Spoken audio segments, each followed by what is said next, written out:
idea was that everything in society is going to get commoditized, including social capital. And then Kendal. So how did that come about? Yeah. Talk to me about where we're at right now with Kendal and Absolutely. what's coming up in the future. So about 4 years ago, like I said, we got into the startup space. Me and Drishti went to high school in Dubai, actually. And then we both were in the UK studying. She was doing computer science, I was doing finance. And then I kind of put up this story on Instagram going like, guys, do I know any software engineers that might be able to help me build this app thing? And then she was just like, Joel, what do you, like, why didn't you just text me? Like, why you did, like, and then we started working on a cool project at the time, which is totally different from what it is today. But the basic concept is that, we were working on multiple different ideas, got funded, raised over $2.75 million in capital at the time itself to turn people into capital markets. The idea was that everything in society is going to get commoditized, including social capital, right? So the idea that you as an individual could have an economy around you. So I'm going to use Liam coin to basically go and buy a cup of coffee at a coffee shop. And like there's a certain value associated to it because when Liam was just starting out, he was only worth $1, but today Liam's at 100. So I'm going to be able to trade that out and then make people as capital markets a liquid sort of commodity. So that was what it was. Obviously, the markets collapsed and corrected and things like that at the time, which made us sort of pivot. And that's really why we were like trying different ideas. And on my 7th iteration of that, it was a year-long iteration process, by the way. So nobody's happy with me. Everyone's kind of just like upset at me. Like, Joel, you're the CEO. You're supposed to figure this thing out. You don't like, I'm not talking about my team, but more so like, the investor folks there is like, what are you doing, man? Like, and it's at that point I end up in the brokerage office of a gentleman called Daniel Daggers, who has a Netflix show called Buying London. And while I was in his office, I think someone may have mistook me for being tech support because as the one of the few Indian guys in the office, I would say, or the only Indian guy in that office. And then I was helping this agent sort of fix their Mac, right? And once I did that, they were telling me all their problems with sort of technology and real estate. And then obviously speaking to Daniel helped a lot in the context of contextualizing sort of these pieces around technology and real estate as well. And then I had some friends in DC, Washington, DC, who were also kind of like experiencing similar problems. And I just kept going deeper and deeper into it and started a podcast with the top 40 brokerage owners between the UK and the UAE, where I was just like, what is your problem? If you had a magic genie, how would you solve it? Like, what would you want, right? And that's how Kendal really started forming. And we saw WhatsApp as a core issue across the EMEA market, where people are sending documents on top of WhatsApp, but don't have a streamlined way to collect it and add it to their CRM. People are qualifying leads on WhatsApp, but really it's a manual process that is ridiculous. So you can't really get through that. And people out here, get like tens of thousands of leads every single month sometimes and can't get through all of them because they don't have the capacity. So what we're saying is, and it's an international market, so people are messaging at like 1 a.m., 2 a.m., 3 a.m. And you have to respond to them at that time. Otherwise, they're just going to go to somebody else because that's how cutthroat and competitive it is, right? Yeah. So we're helping you qualify leads on WhatsApp, helping you receive business documents on WhatsApp. We're able to sort of broadcast message to different type of customers and sort of re-engage and nurture leads. So that helps as well. And then we're like, we need a unifying WhatsApp CRM product. So you've got WhatsApp becoming the new email, and there's no systems around unifying these things. You've got WhatsApp tools that live separately, automation tools that live separately, AI tools, CRM tools, everything is like all over the place, and we're putting it together. Yeah. And obviously we'll add on email and things like that. Yeah. But that was kind of the formation of Kendal, and then we entered this real estate CRM game that we didn't ever think that we would. And that's when I'll break this up into sort of 3 parts, right? And where we're sort of headed.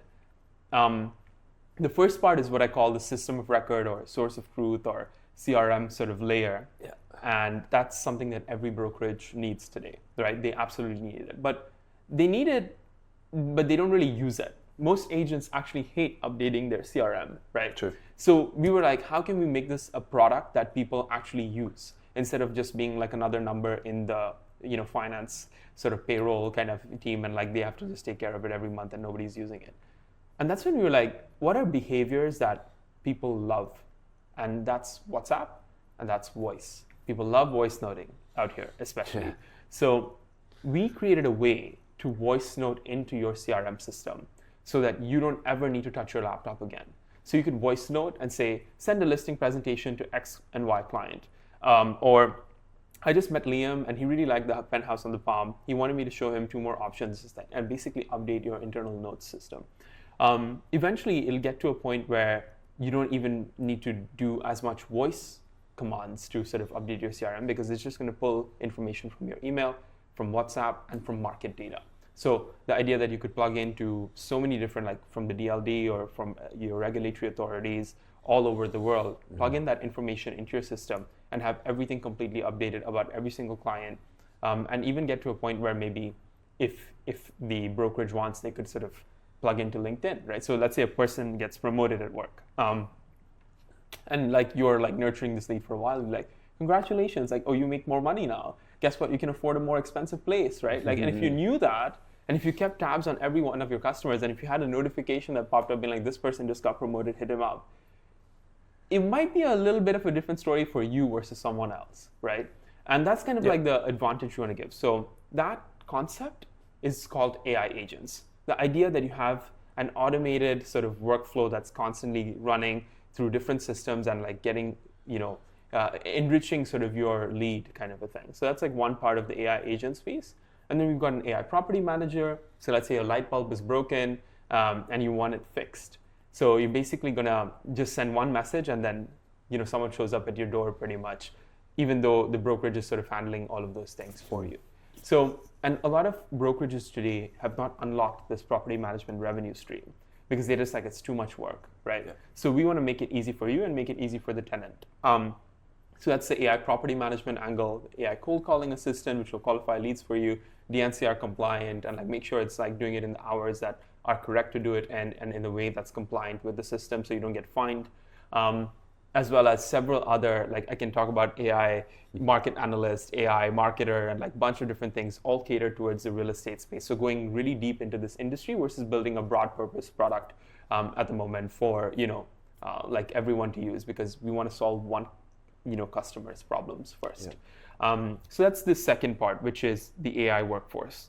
Phase 3 is what I call a payments OS, right? The idea that you need a single unifying global payment solution for the real estate sector. There's about $12 trillion worth of transactions that happen in real estate every single year globally.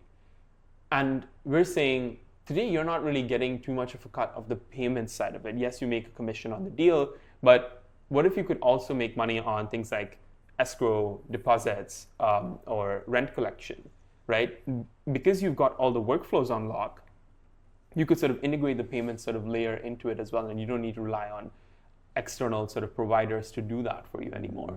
And there's definitely things around lending and like all that kind of interesting pieces that could come into the mix in the future, but I don't want to get ahead of myself, and also my CTO is probably going to kill me if she hears that I was pitching this whole payments thing, which is nowhere near what we're doing. But the value in real estate is actually in the transaction layer. And as we get vertical with AI, like AI can build things quite cheaply, and there's a compression on like subscriptions and things like that eventually.